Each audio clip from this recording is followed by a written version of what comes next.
Testataanpa tämmösiä Nevö Goldin varpaan lämmittimiä. 9 tuntia pitäisi toimia. Ja näissä on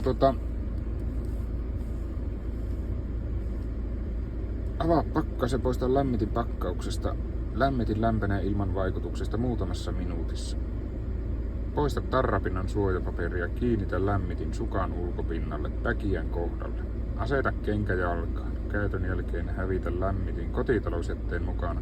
Jos käyttöaikaa on vielä jäljellä, voit sijoittaa lämmittimen ilmatiiviiseen muovipussiin myöhempää käyttöä varten. Käyttöaika 9 tuntia, maksimilämpötila 43, keskilämpötila 36. Varoitukset. Käytä vain jalkineissa, joissa ilmankierto on rajoitettu.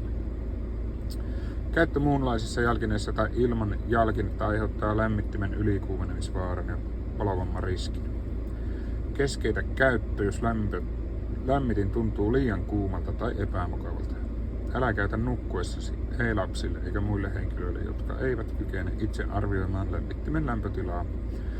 Vältä suoraa ihokosketusta, ei herkälle tai vahingoittuneille iholle. Älä riko lämmitinpussia. Jos sisältö on nielty, ota yhteys lääkäriin. Ainesosat: rautajauhe, vesiaktiivihiili, natriumkloriidi, vesiabsorbentti, puujauhe, vermikuliitti. Tuote on myrkytön ja hajuton. Ja samaa ruottiksi ja moneksi muuksikin kieleksi. Näin minä se aukasin tuon paketin ja sieltähän löytyi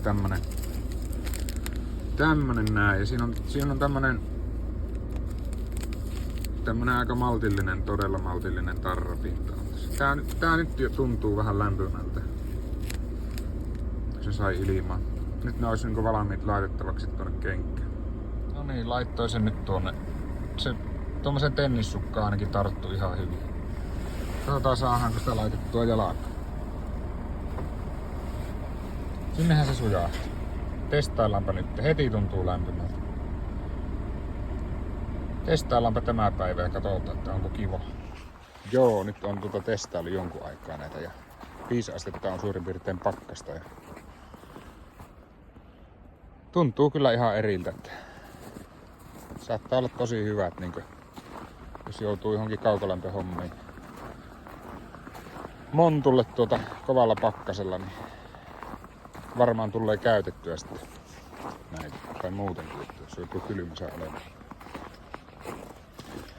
Ei muuta kuin palaamme asiaan.